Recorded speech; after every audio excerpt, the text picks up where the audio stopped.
BRS MLC కవితను party నుంచి suspend చేయడం సబబేనని రాష్ట్ర వ్యాప్తంగా గులాబీ నేతలు అన్నారు. పార్టీలో క్రమశిక్షణ తప్పి వ్యవహరించే ప్రతి ఒక్కరికి ఇదొక గుణపాఠమంటూ వ్యాఖ్యానించారు. పార్టీ సిద్ధాంతాలే ముఖ్యంగా కేసీఆర్ తీసుకున్న నిర్ణయాన్ని స్వాగతించారు. కాంగ్రెస్, బీజేపీ మాత్రం పంపకాల్లో విభేదాలంటూ విమర్శలు గుప్పించాయి. కాళేశ్వరం ప్రాజెక్టులో అవినీతి జరిగిందని ఎమ్మెల్సీ కవిత పరోక్షంగా అంగీకరించారని మంత్రి అడ్లూరి లక్ష్మణ్ వ్యాఖ్యానించారు. హరీష్ రావు, సంతోష్ వెనుక ఉండాల్సిన అవసరం లేదన్న ఆయన కవిత ఆమె కుటుంబ తగాదాలు చూసుకోవాలని తమను లాగవద్దన్నారు. హరీష్, సంతోష్ అవినీతికి పాల్పడ్డారని కవిత ఆరోపించారని కాంగ్రెస్ ఎమ్మెల్యేలు కుంభం అనిల్ కుమార్ రెడ్డి, వేముల వీరేశం అన్నారు. కేసీఆర్ కుటుంబం నిజాం నవాబు స్థాయిలో ధనికులు కావాలని పోటీ పడిందని విమర్శించారు. సీబీఐ విచారణ ఇంకా ప్రారంభం కాకుండానే కాళేశ్వరంలో అవినీతి జరిగినట్లు కవిత తేల్చి చెప్పారన్నారు. బీఆర్ఎస్ నుంచి ఎమ్మెల్సీ కవిత సస్పెన్షన్ అంశం ఆ పార్టీ అంతర్గత వ్యవహారమని పీసీసీ అధ్యక్షుడు మహేష్ కుమార్ గౌడ్ అన్నారు. కేసీఆర్ కుటుంబంలో ఆస్తులు, వాటాలకు సంబంధించి తగాదాలు ఉన్నాయని గతంలో చెప్పారని, ఆ వివాదాలే సస్పెన్షన్ కు దారితీసి ఉండొచ్చని అభిప్రాయపడ్డారు. కవిత గారి సస్పెన్షన్ తో కాంగ్రెస్ పార్టీకి సంబంధం లేదు. ఇది ప్యూర్లీ బీఆర్ఎస్ పార్టీ యొక్క ప్రైవేట్ అఫైరు. వారు పార్టీలో జరిగినటువంటి అంశం మీద మేము స్పందించము. నేను గతంలో చెప్పినట్టుగా కేసీఆర్ కుటుంబంలో ఆస్తుల తగాదా ఉంది, వాటాల తగాదా ఉంది. అది సస్పెన్షన్ వరకు దారి తీసుండొచ్చు.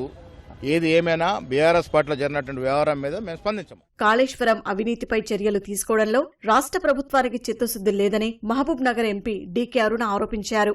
కాంగ్రెస్, భారాస మధ్య జరిగిన లోపాయికారి అవగాహన మేరకే అవినీతికి పాల్పడిన వారిని తప్పించే ప్రయత్నం జరుగుతోందన్నారు. కాళేశ్వరం అవినీతిపై కవిత చేసిన వ్యాఖ్యలు అసలు అంశాన్ని పక్కదారి పట్టించే ప్రయత్నమన్నారు. అవినీతి జరిగిందని కవితే ఒప్పుకుంటున్నారని, కల్వకుంట్ల కుటుంబంలో ఒకరిద్దరు కాదు కుటుంబం మొత్తం అవినీతికి పాల్పడ్డట్టేనన్నారు. కల్వకుంట్ల కుటుంబంలో పంపకాల విభేదాలే లుకలుకలకు దారితీశాయని సిర్పూర్ ఎమ్మెల్యే పాల్వాయి హరీష్ బాబు అన్నారు. కవిత విషయంలో స్పందించిన హరీష్ బాబు ఆమె వద్ద ఉన్న సమాచారాన్ని సీబీఐ తో పంచుకోవాలని స్పష్టం చేశారు.